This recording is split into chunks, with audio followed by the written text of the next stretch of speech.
The first scream didn't sound human. It rose from the Kentucky woods just as dusk thinned into darkness, long, echoing, and strangely delicate, like a child calling for someone who should have been there.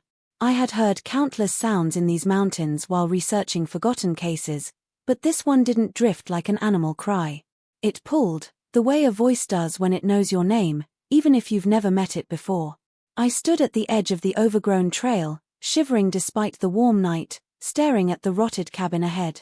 Locals refused to come here. They said the land remembered things that people tried to forget, things involving a young mother, her teenage son, and a baby no one in town ever admitted existed.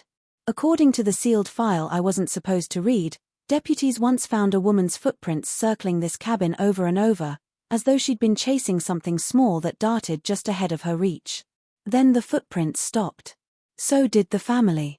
When I stepped closer, the trees seemed to lean in, their branches heavy and strained, as if listening. A cold breath moved across the clearing. Something had been here recently, something that walked lightly, cautiously, and not entirely alone. The door of the cabin hung half open, creaking slowly, as if someone inside had just slipped out of sight. I tightened my grip on the flashlight and forced myself forward. That was when I heard it again, a soft, trembling cry, drifting from the darkness behind the cabin. It wasn't the cry of a creature. It wasn't the wind. It was the unmistakable sound of a child who, according to every official record in Kentucky, had never been born. The story begins with a journalist who has spent years digging into missing persons cases, especially the ones that never earned headlines or justice. Most of her files are routine runaways, unresolved disappearances, cold trails swallowed by time, but during research in the dusty basement of a rural Kentucky courthouse, she discovers something she has never seen before, a police file sealed so deliberately that even its label has been scratched out. The folder is old, its edges curled, its paper brittle, and it carries a faint odor of mildew and something sharper, like copper. The clerk who oversees the archive tries to hide his discomfort when she asks about it and insists that the file is restricted, but the unease in his eyes only strengthens her curiosity. She quietly notes its catalog number and waits until he steps away before slipping it open. Inside is a thin stack of reports, far fewer pages than a case of this magnitude should contain, which instantly signals that someone, at some point, removed evidence. What remains is still disturbing. A missing woman. A teenage son. A house in the woods that deputies described as erratically disturbed, with objects overturned, a bloody sheet in the yard, and a fireplace filled with half-burned letters, as if someone tried to erase a lifetime in a single night. But one detail stands out above everything, a statement from the mother, taken days before she vanished, claiming she could hear the cries of her child in the woods. Yet no record anywhere acknowledges she had a child besides the teenage boy. The file mentions a complaint from neighbors about screams echoing through the forest long after midnight, but deputies dismissed the reports as hysteria. A few pages later, the mother disappears entirely from the narrative, leaving behind only speculation and a final note from an officer who wrote, "Stop digging. This family's history is too tangled." The journalist feels her pulse quicken as she reads. Too tangled usually means too shameful, too dangerous, or too revealing. Whoever sealed this file wanted the truth buried, not forgotten. That knowledge sparks the kind of fascination she has always been vulnerable to, the instinct that pulls her toward stories others are afraid to touch. She knows immediately that this case will swallow her time, her energy, and possibly her sense of safety.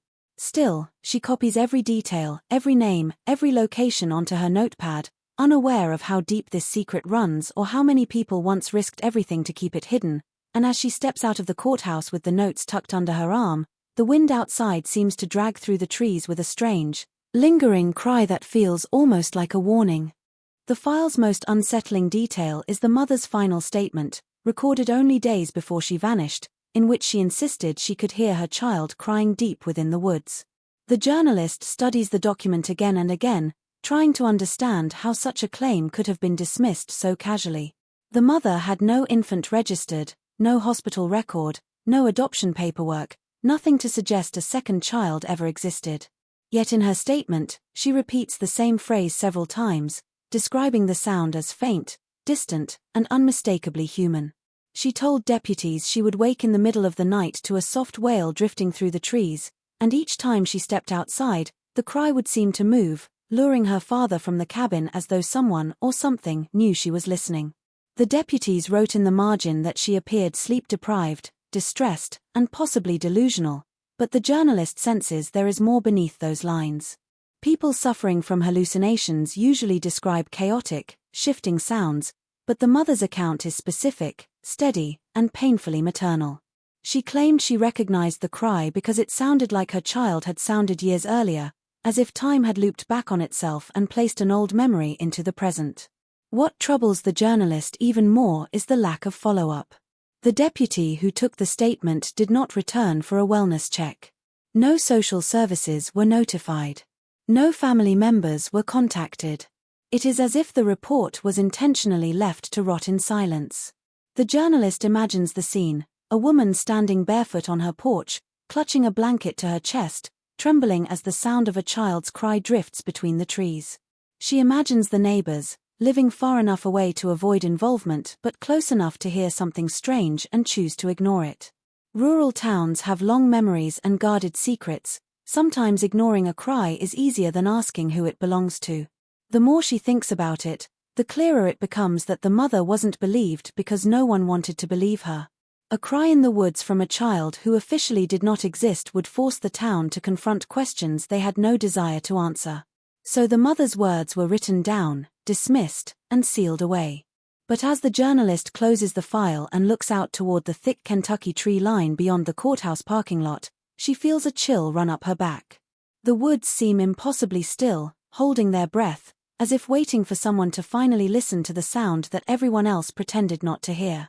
The third key point leads the journalist deeper into the unsettling heart of the case. The night deputies arrived at the family's remote cabin and found a scene that suggested something terrible had occurred, yet nothing was investigated with the urgency it demanded. The file describes the cabin as erratically disturbed, a vague phrase that leaves too much unspoken.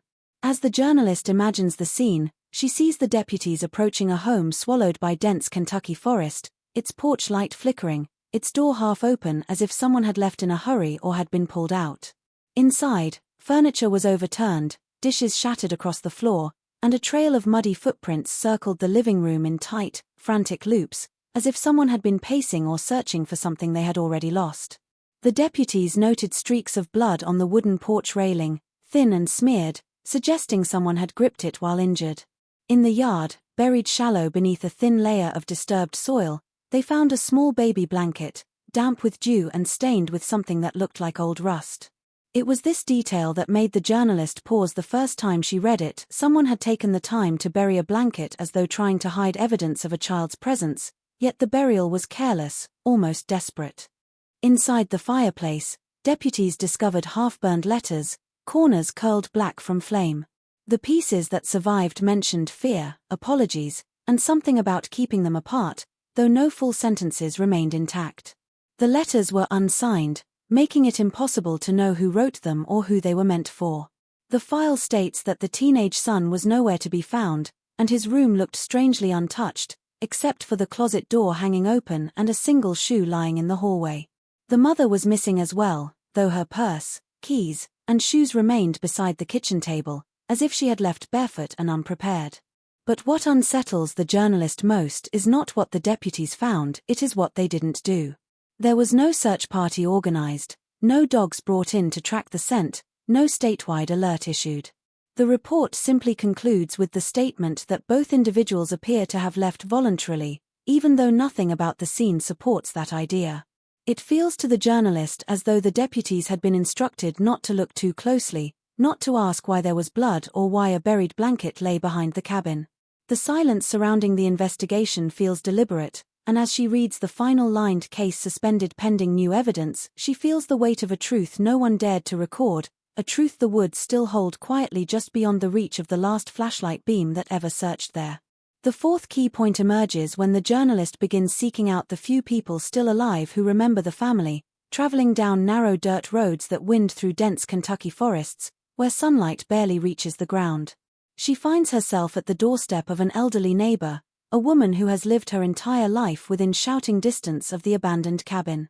At first, The woman is reluctant to speak, her hands trembling slightly as she rocks in an old chair on the sagging porch. She glances toward the woods as if the trees themselves might overhear and reprimand her. Her voice, when it comes, is low, hesitant, but it carries the weight of decades of memory. She recalls seeing a small child slip between the trees one evening long after the mother and son had been declared missing. The memory comes in fragments, the moonlight catching the glint of tiny eyes, the soft rustle of leaves as the child moved quickly, almost too fast to track. She says the child vanished as suddenly as it appeared, leaving only the faint impression of a handprint on a low branch, a mark that the wind and rain could have erased within hours, but that stayed etched in her mind for a lifetime. The neighbor's voice shakes as she admits she never told anyone at the time, fearing ridicule or worse, intervention by authorities who might have torn the family apart. She speaks of the mother and son in hushed tones, recalling how they kept to themselves, how they carried a quiet tension that sometimes seemed to ripple through the air around their cabin. The neighbor recounts the nights when strange noises echoed through the woods, cries, whispers, or laughter so faint it could be mistaken for the wind, but that always carried a human cadence. Sometimes she would peer through her curtains and catch glimpses of shadows moving just beyond the tree line, quick and darting, as if someone or several someones were deliberately avoiding detection. She remembers the son as unusually vigilant, always watching the woods as though he expected something to emerge, and the mother as obsessed with listening, almost entranced by sounds no one else could hear. It is from these recollections that the journalist begins to piece together the unsettling possibility that the child the mother claimed to hear might have been real and had not left the area at all. The child had evaded detection, moving silently through the forest, guided by the mother's presence or perhaps by instinct shaped by years hidden in the shadows. The elderly neighbor provides details no official report contains: trails beaten down in the underbrush, small footprints in the mud, occasional glimpses of clothing, or items left behind that suggested a child had passed that way. Each revelation is a jigsaw piece, and the journalist begins to feel the weight of the decades-long concealment, the deliberate erasure of evidence, and the undeniable truth that someone in those woods had survived, unnoticed, for years. A secret the town had quietly carried and the mother had tried desperately to protect. The fifth key point revolves around the discovery of a hidden grave near the abandoned cabin, an event that deepens the mystery and amplifies the journalist's growing sense of dread. The grave was uncovered not by official investigators but by a local hiker who stumbled across an irregular patch of soil while exploring the overgrown paths behind the cabin. The earth there was unnaturally soft, sunken in a way that suggested it had been disturbed long ago, and when the hiker dug lightly with a fallen branch, they uncovered bones, small, fragile, and weathered, yet unmistakably human. When authorities were finally alerted, the scene was cordoned off, and forensic teams quickly moved in, but even their professional detachment could not disguise the unease that settled over the woods. The remains were examined with meticulous care, catalogued, and eventually matched against the missing persons database, but they did not correspond to any member of the family officially declared missing decades earlier. No records indicated the presence of another child in that area, yet the grave's existence demanded explanation. The journalist examines the forensic reports and photographs, noting details that others had brushed aside: tiny footprints pressed into the dirt nearby, faint indentations in the grass leading toward the woods, and signs that someone had once attempted to cover the grave more convincingly than nature had allowed. These subtle traces suggest care, attention, perhaps even fear, as if whoever buried the body was desperate to conceal it yet terrified of discovery. As she pieces together witness accounts and historical reports, a chilling pattern emerges. Locals recall hearing cries or whispers near the location of the grave at night, sounds that vanished when anyone approached. One elderly neighbor insists she once glimpsed a figure standing over that very patch of soil, crouched low, moving with the stillness of someone trying not to be seen. No one dared approach, and over time the story faded from memory, leaving only the bare, empty landscape and the soil that had quietly claimed its secret. The journalist begins to suspect that the grave might not be an endpoint but a waypoint in a longer, more complex narrative. The presence of the bones, so carefully hidden yet never fully erased, implies a deliberate act of concealment and perhaps a warning left by someone who understood the danger of exposure. Even as she considers these possibilities, the woods seem to push back, their shadows deepening, their silence growing oppressive, as though the forest itself knows that the truth is still incomplete. The discovery of the grave raises more questions than answers, intensifying the sense that someone or something has been watching, waiting, and guarding secrets that the world outside these trees is not meant to uncover, and the journalist feels the weight of history pressing against her as she contemplates how far the hidden story of this family might extend into the darkness. The sixth key point emerges with the resurfacing of the teenage son's old diary, a worn and yellowed notebook that had somehow survived decades of neglect, hidden in a loose floorboard of the abandoned cabin. When the journalist finally holds it in her hands, she is struck by the meticulous handwriting, the slant of the letters, and the small sketches that fill margins, some depicting the cabin, others twisted, almost ritualistic symbols etched with obsessive care. The entries begin innocuously enough, recounting the routines of a boy living in isolation with his mother, the monotony of chores, the occasional encounter with neighbors, but soon the tone shifts to something far darker, far more unnerving. He writes of a voice in the forest, persistent and familiar, calling him by name, coaxing him toward places he does not recognize but feels compelled to follow. The voice is described with a clarity that chills the journalist. The timbre is soft yet authoritative, almost parental, almost intimate, urging him to retrieve something hidden, something vital, something that cannot remain buried. He details the nights when the voice woke him, whispering in tones both pleading and demanding, guiding him down narrow trails, past the skeletal remains of fallen trees, until he reached a clearing he could never fully remember the shape of, yet it haunted his dreams. As she reads further, the journalist notes entries describing fear, confusion, and an increasing sense of inevitability. The boy writes about finding signs along the way, small scratches on tree bark, stones stacked in patterns, and faint echoes of a child's cry, always moving, always just beyond his sight. There are pages where he questions his own sanity, wondering if the voice is real or a product of isolation, yet he admits he cannot resist it, cannot stop obeying it. The diary reveals an almost ritualistic pattern. The voice instructs him to bring the child back, a command he cannot refuse, though the identity of the child remains frustratingly vague, described only in glimpses, a fleeting shadow, a memory too foggy to hold. The journalist feels a growing horror as she pieces together the implication. The hidden child mentioned in decades-old reports may have been real, and the son's writings suggest a connection between the mother, the voice, and the child that is deliberate, orchestrated, and terrifyingly controlled. Even more disturbing are the final entries, fragmented and hurried, as if written under extreme duress. He notes sounds in the cabin that he cannot explain, footsteps in spaces no one should be walking, and the feeling of eyes watching him from within the walls. He sketches the same path in the forest repeatedly, each map slightly different but always leading toward the same destination. A hidden place, a secret that no official report has ever mentioned, and a child that the town has long since pretended never existed, yet whose presence lingers, waiting, calling, and demanding to be found. The seventh key point centers on the discovery of strange symbols carved into the trees surrounding the abandoned cabin, a detail that begins to connect the scattered pieces of the mystery into something far more deliberate and unsettling. The journalist learns of the carvings through an old photograph tucked inside the teenage son's diary, a grainy black and white image showing faint markings on tree trunks that resemble a language she cannot immediately decipher. Intrigued, she returns to the cabin to search the surrounding woods herself, navigating a maze of overgrown paths, brambles, and moss-covered stones.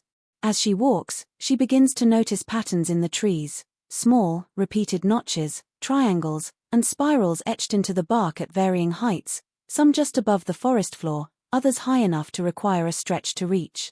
At first glance, they could be mistaken for random scratches, but the more she examines them, the clearer it becomes that they form a sequence, a map of sorts, leading deeper into the dense forest.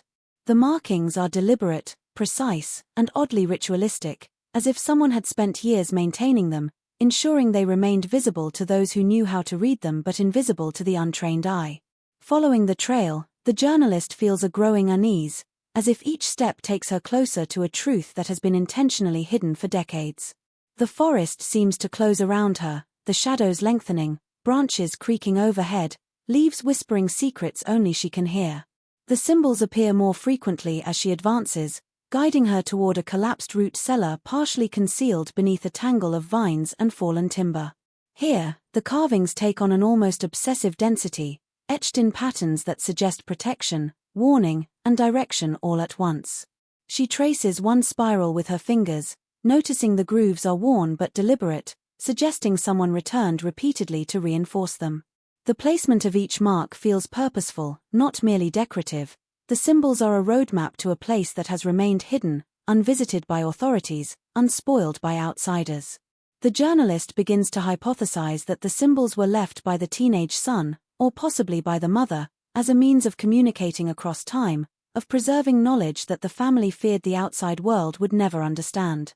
They are more than mere carvings, they are a language of survival, a way to mark paths, hide secrets, and perhaps even guard the presence of the hidden child whose existence the town has long denied. With each symbol she interprets, the journalist feels the weight of decades pressing down, a deliberate history etched in living wood, signaling that someone or something has been orchestrating events in these woods with patience, obsession, and a knowledge that has allowed the family's secrets to remain buried yet visible to those willing to follow the signs, and she begins to sense that what awaits in the root cellar may reveal the darkest truths of all, a revelation the forest has been quietly protecting for years. The eighth key point brings the journalist to the collapsed root cellar, a hidden underground space revealed only after carefully following the carved symbols etched into the surrounding trees. The entrance is almost imperceptible, concealed by fallen branches, tangled vines, and years of accumulated leaves, as if the forest itself had conspired to keep it secret. Stepping closer, she notices the air is colder here, damp and thick with the smell of earth and decay, the kind of smell that clings to your clothes and hair, making it feel as if the ground is breathing around you. Using a flashlight, she peers into the cellar and sees a small, jagged opening, partially blocked by timber that has rotted and collapsed over time. Every instinct warns her to turn back, yet the diary, the grave, and the carved symbols all point here, insistently, as if demanding she see what has been hidden for decades. She carefully squeezes through the narrow gap, brushing against cold stones and wet soil, and as she moves deeper, the space widens slightly, revealing the faint remnants of a human presence. Small personal items, aged and coated in dust, are scattered about, broken dishes, fragments of fabric, and scraps of paper that crumble at the touch. It is immediately clear that someone had been living here, surviving in this subterranean world for an unknown period, and the thought of how long and why chills her to the bone. The cellar's walls are lined with depressions and makeshift shelves, evidence that someone had organized the space, carving niches for storing objects or perhaps keeping them hidden from prying eyes. The floor is uneven, a mixture of packed dirt and stone, with faint impressions suggesting movement patterns, places where someone had sat, slept, or paced. In the corner, she notices faint traces of soot, indicating small fires had been burned here for warmth and perhaps for cooking. Each detail suggests a deliberate effort to remain unseen, almost ritualistically hidden from the world above. It is a space built for survival, secrecy, and isolation, yet it feels haunted, as if the shadows themselves remember the presence of those who once occupied it. The journalist feels the weight of history pressing in. Every object, every mark in the earth, tells a story the official reports ignored. There are signs of struggle, perhaps attempts to maintain normalcy in impossible conditions, but also hints of vigilance, a constant awareness of danger lurking outside the cellar walls. The air seems to thrum with echoes of the past, the whispered voices, the soft cries, and the subtle creaks of the structure settling over decades. It becomes horrifyingly clear that the hidden child, the object of the mother and son's obsession, may have been living or hiding here, sustained in a way that allowed them to survive without ever being seen. This cellar is more than a hiding place. It is the epicenter of a family secret that the town, the authorities, and even the forest itself have conspired to conceal, and every step the journalist takes deepens the sense that what remains here is not just evidence, but a living memory of fear, protection, and something profoundly unnatural that has endured beyond explanation. The ninth key point unveils the shocking truth that connects the hidden child to the mother and son in a way no one in the town had ever acknowledged or dared to investigate. After the journalist gathers samples from the root cellar, the bones found near the cabin, and a few personal items tucked away among the detritus of years, she arranges for DNA testing, initially expecting only to confirm identities long presumed missing. What the results reveal, however, is far more disturbing and complicated than she could have imagined. The hidden child does exist, biologically linked to the family, Yet the relationship is tangled, secretive, and deliberately obscured. The DNA shows that the child shares both the mother's and the teenage son's lineage, a fact that has been buried in official records, ignored in local memory, and erased from all public knowledge. The revelation is like a jolt of electricity running through her veins, the kind of discovery that turns a decades-old story upside down and forces her to rethink every piece of evidence she has examined. It explains the mother's desperate behavior in the weeks leading up to her disappearance, the obsessive caution of the son, and the inexplicable phenomena in the forest that neighbors had long whispered about but never investigated. Every prior account suddenly fits into a dark, coherent pattern. The cries in the woods, the hidden graves, the careful markings on the trees, and the secretive movements in the root cellar were not random acts of fear or imagination, but deliberate attempts to protect and conceal a child that the world was never meant to acknowledge. The journalist realizes that the small, hidden family unit had created a microcosm in which survival, secrecy, and twisted familial bonds intersected in ways that defied ordinary morality. The hidden child was both the source of fear and the object of obsession, a presence that shaped the mother's choices, guided the son's actions, and dictated how the family interacted with the outside world. The town's ignorance, whether willful or enforced, allowed the child's existence to remain a secret for decades, but the DNA evidence cannot be ignored or erased. It is irrefutable proof that the family's hidden history is far darker than anyone imagined. The implications are overwhelming. Not only does this discovery confirm that someone in those woods survived unseen for years, but it also exposes the lengths to which the mother and son went to maintain control over the child and their narrative. The revelation forces the journalist to confront the reality that the family's secrets were not mere rumors or tragic misunderstandings, they were deliberate, calculated acts to shield a truth that was unspeakable in the context of the community, something that could never be fully integrated into public consciousness without shattering the perception of safety, morality, and law in the town. The child's existence, finally revealed through science, transforms decades of whispered stories into undeniable fact, leaving the journalist to wrestle with the enormity of what has been hidden, the choices made in isolation, and the question of how much the world above the trees should ever know about the family that lived beneath them, protected and haunted by their own dark, unbreakable bond. The 10th key point erupts with an almost unbearable sense of immediacy, a moment where the past and present collide in a way that defies rational explanation. Just as the journalist begins to process the DNA revelation and the haunting implications of the hidden child, a sound emerges from the woods that freezes her in place. It is faint at first, easily mistaken for wind or the rustle of leaves, but then it solidifies into something unmistakable, a soft, high-pitched cry, raw and desperate, echoing through the trees. The tone is eerily familiar, uncanny in its specificity, and her heart pounds as recognition strikes. It is the same cry described in the decades-old file, the one the mother claimed to hear long before anyone in town would have suspected a child existed. The sound seems to leap and shift with the wind, calling from one patch of forest to another, impossible to locate precisely yet undeniably close. It is as if the past itself has reached out, the voice of a child who should not exist manifesting in the present, bridging decades of silence and secrecy. The journalist scans the shadowed tree line, flashlight trembling in her grip, every instinct screaming that she is both observer and intruder in a story that has protected itself for far too long. Memories from the diary, the neighbor's testimony, and the evidence in the root cellar flood her mind. The obsessive carvings on the trees, the carefully hidden graves, the deliberate erasures in official records, all of it had been an intricate choreography to preserve this child, to ensure that their existence remained a secret, yet alive in some way that the outside world could not touch. The cry repeats, now layered, almost as if multiple voices or echoes have intertwined, each one urgent, pleading, insistent. The journalist is struck by the realization that this is not merely a ghost or a memory, it is a living presence, or at least the residue of one, calling out from the dense, suffocating forest, demanding acknowledgement. Every rational thought struggles against the dread building in her chest. The child's existence, now confirmed through DNA, is no longer a matter of speculation, it is undeniable. Yet the cry suggests something more, something unresolved, an echo of trauma, isolation, and survival that has persisted in the woods for decades. The forest itself seems to pulse with the sound, amplifying it, carrying it across the terrain, making her feel as if she has stumbled into a threshold where time bends and the boundaries between what was hidden and what is present collapse.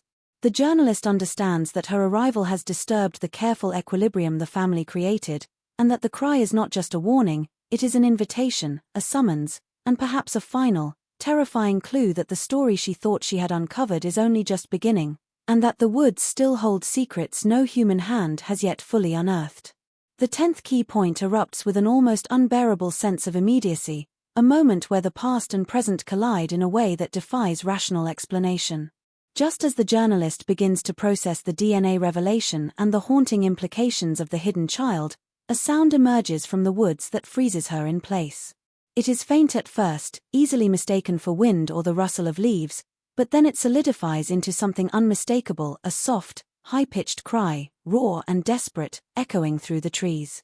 The tone is eerily familiar, uncanny in its specificity, and her heart pounds as recognition strikes. It is the same cry described in the decades-old file, the one the mother claimed to hear long before anyone in town would have suspected a child existed. The sound seems to leap and shift with the wind, calling from one patch of forest to another, impossible to locate precisely yet undeniably close. It is as if the past itself has reached out, the voice of a child who should not exist manifesting in the present, bridging decades of silence and secrecy. The journalist scans the shadowed tree line, flashlight trembling in her grip, every instinct screaming that she is both observer and intruder in a story that has protected itself for far too long. Memories from the diary, the neighbor's testimony, and the evidence in the root cellar flood her mind. The obsessive carvings on the trees, the carefully hidden graves, the deliberate erasures in official records, all of it had been an intricate choreography to preserve this child, to ensure that their existence remained a secret, yet alive in some way that the outside world could not touch. The cry repeats, now layered, almost as if multiple voices or echoes have intertwined, each one urgent, pleading, insistent.